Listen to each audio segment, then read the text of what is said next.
wild moon sound. I got out of the police station and got in the car and went to my house.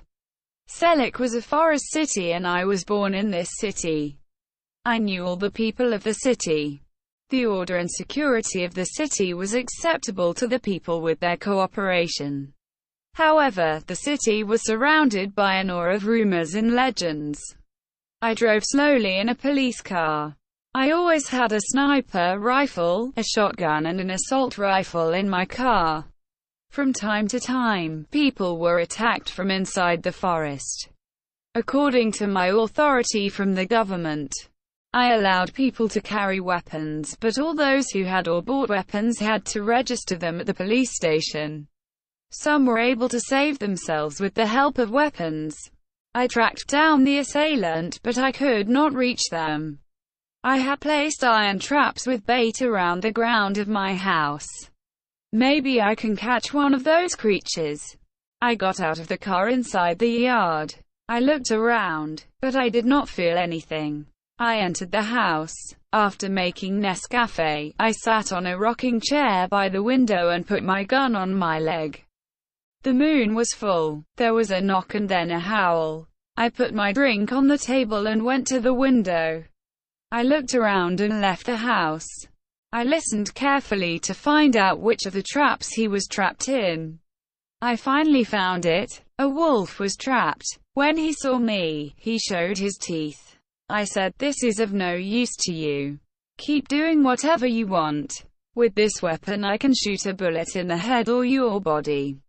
Or I let your legs stay in the trap until morning and paralyze you forever. Or die of pain and bleeding. Choose." I stared into his eyes.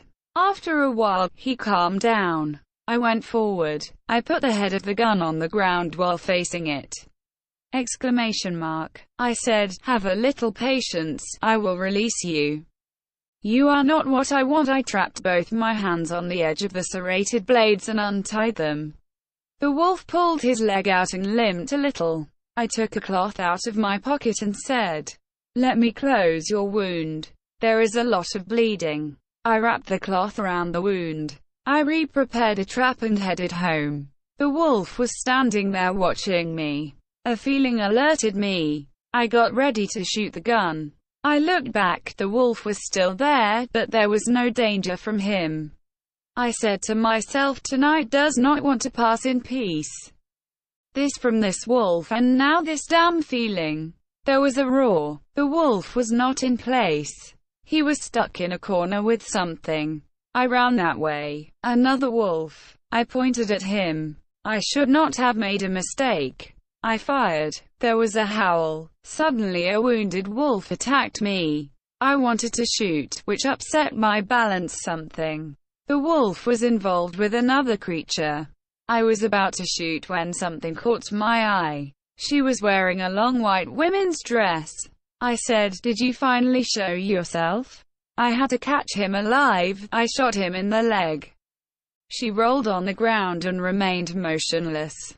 The wolf kept yelling at her. I went forward. She was a female werewolf. And I wondered why it wasn't perfect. I said to the wolf, "We are equal. We have no debt to each other." The wolf looked at me. I handcuffed the werewolf and then went to the first one. He was also a werewolf. He was out of shape and had become a young man. I said, "I arrested the girl who was with you and shot her in the back. If you want to make an extra move, I will get rid of it on the spot." "Man, no." I took off my shirt and gave it to him and said, "This is your misfortune, when you turn into a wolf and come back." But she had not become a perfect wolf. "Man, my name is Jana, and that woman is Miriam, my wife," I said in surprise. "A couple, come on. You were lucky that I wanted you alive and I shot you in the legs." "John, you too," I said quietly, but in a harsh tone, "do not continue." We both walked over to Miriam with his hand around my neck. The wolf accompanied us. I smiled and after a while we all went inside the house.